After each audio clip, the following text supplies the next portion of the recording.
Hi, Daria. Hi, How are you today?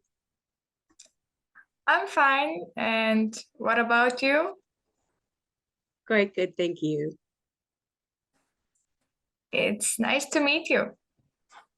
Yes, likewise you. I'm sorry. I'm sorry for getting the times mixed up earlier.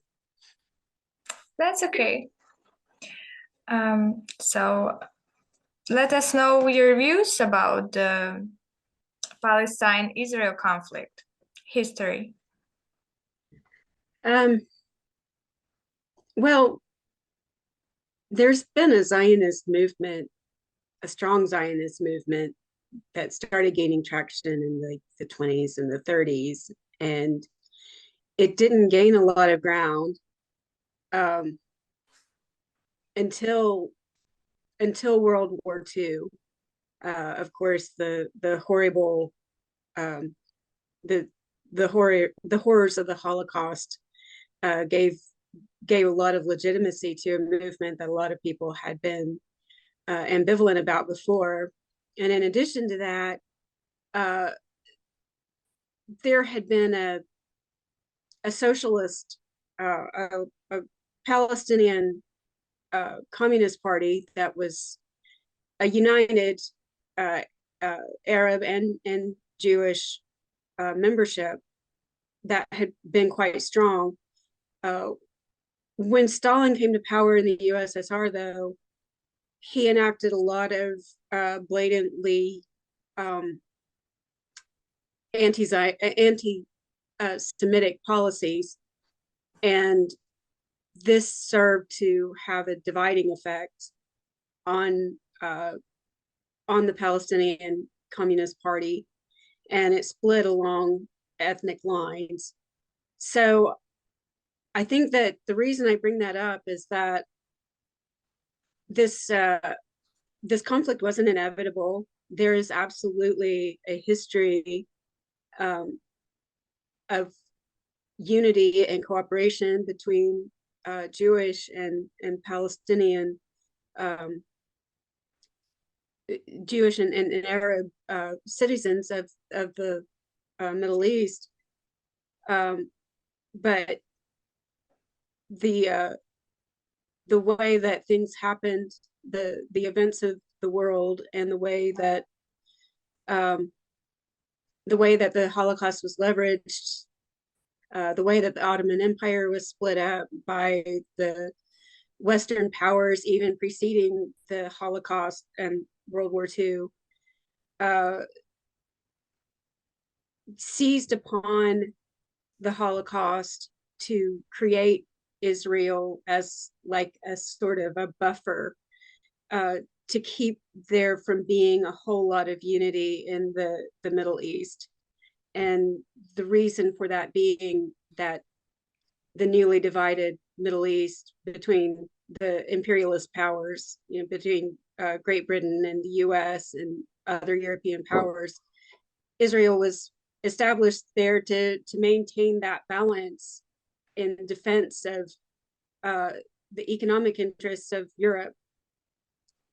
So there's nothing inevitable about the conflict that we're having now. It's completely the product of imperialism. It's completely the product of um,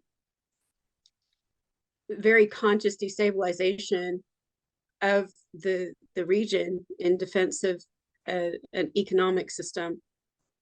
Um, and we've seen now that uh, you know the residents of Palestine have been split along ethnic lines, um, and it's very easy to regard this as oh, this is a Jewish Muslim, or sometimes, you know, in the US that's how people tend to frame it, or sometimes they'll say, well, it's a it's a racial thing, it's Jews and Arabs, but it's not. It's imperialism destabilizing the people for the economic interests of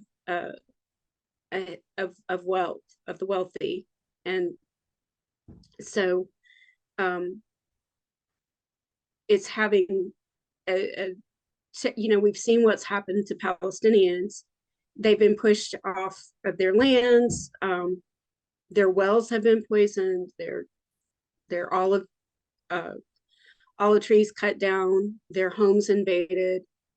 Um, the region being cordoned off so that people can't easily go see their relatives. I have a dear friend who was born in Jordan.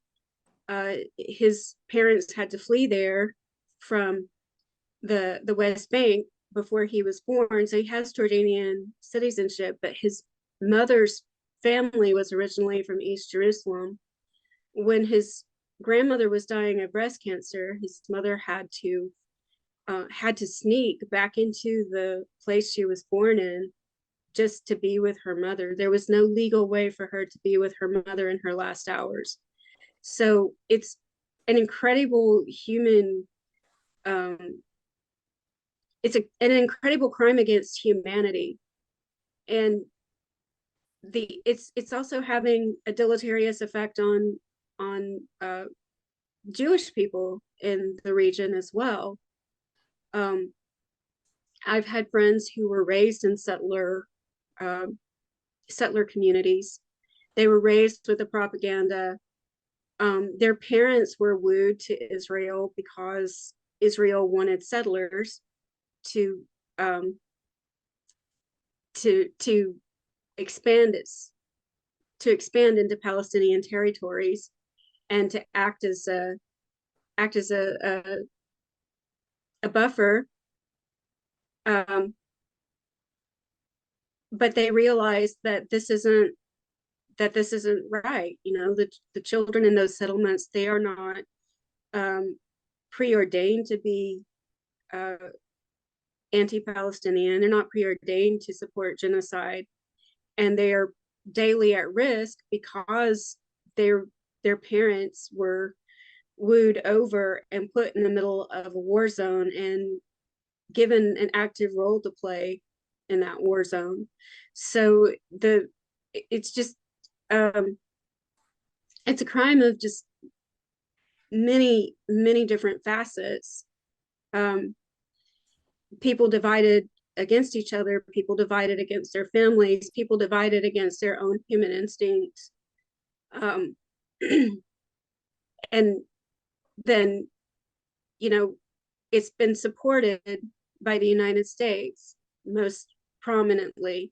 It's been supported by other economic powers, and it wouldn't be at this state. It wouldn't be at this level of, just horrific proportions if it weren't being supported by the United States and by other economic powers.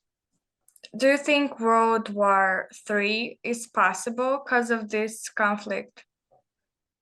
I do. I think this could very easily touch off World War III.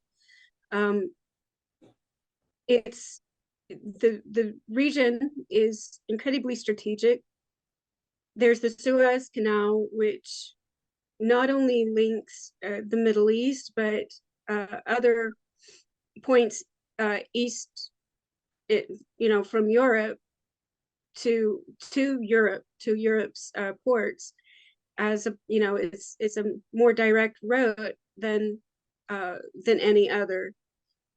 Then you have the vast oil fields of Saudi Arabia and the other Persian Gulf countries, and so tensions have been stoked to such a degree that it's almost inevitable.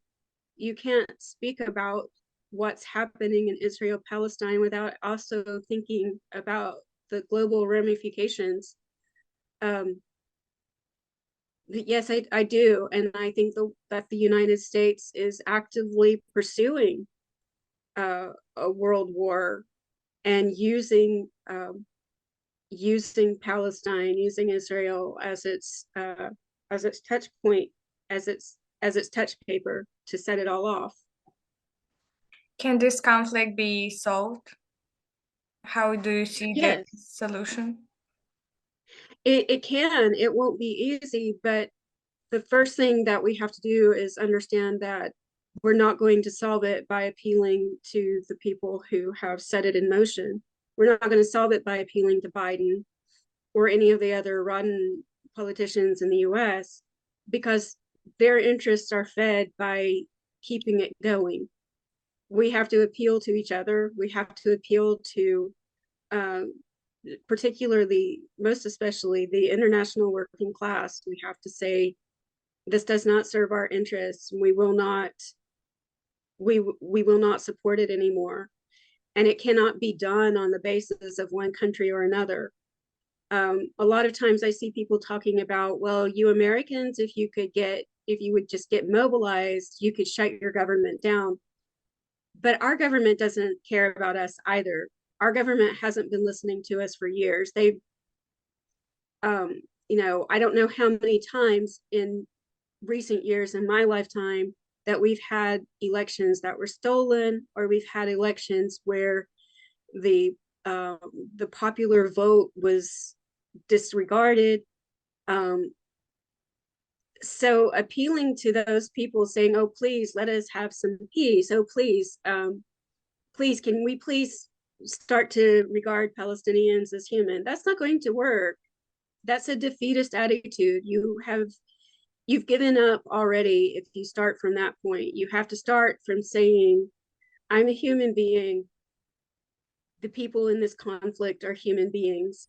The people being killed, the people who are, in Israel, the people who are terrified of um, retribution, they're human beings. And we have to unite together on that basis and say, we're going to shut down everything if you don't put an end to this conflict now.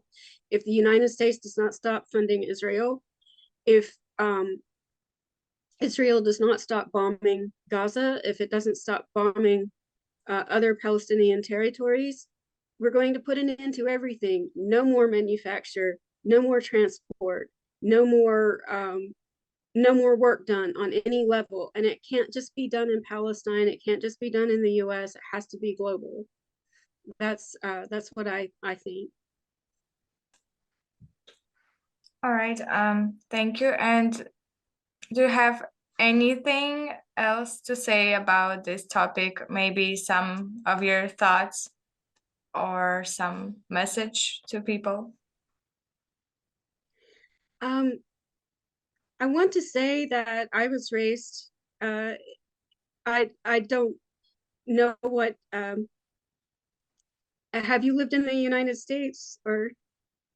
Um, but when I was growing up, I was raised in an evangelical Christian household. We were taught that Israel was God's work on earth and that we had to support it no matter what, even to the extent that my family's Bible had photos of Israeli wars in the middle of it. Um, Photos of Israeli soldiers hunting down with weapons and photos of bombs being dropped. And I grew up with that mindset. But I didn't stay with that mindset because people bothered to talk to me and educate me about the history. People bothered to talk to me and show me the realities. And we have to be able to do that. Uh, I think that in my case, it's a sign that you shouldn't give up on the concept that um, that change can happen, that this can be stopped, because I was raised so heavily in that propaganda and I changed. And I've watched many hundreds of other people change in my lifetime because they were educated. So there's nothing inevitable about this. We can still turn it around. We can still put an end to it. And it's worth working for. Um, and to yeah, that's I guess that's the main thing that I want people to understand, is that this is very dire. It's hideous. It's got a lot of repercussions for the whole world in terms of a world war, but it's not the way that things have to be. It isn't the way that things have been for 3,000 years, like some people in the US say. It isn't something that's just going to keep happening because it's human nature, because it's not human nature, and it's not the nature of the region. Jews and Arabs were living in harmony for thousands of years in that region, and they can live in harmony again. And just it's something that you have to believe and work for. It's not an inevitability, and I think it's worth working for.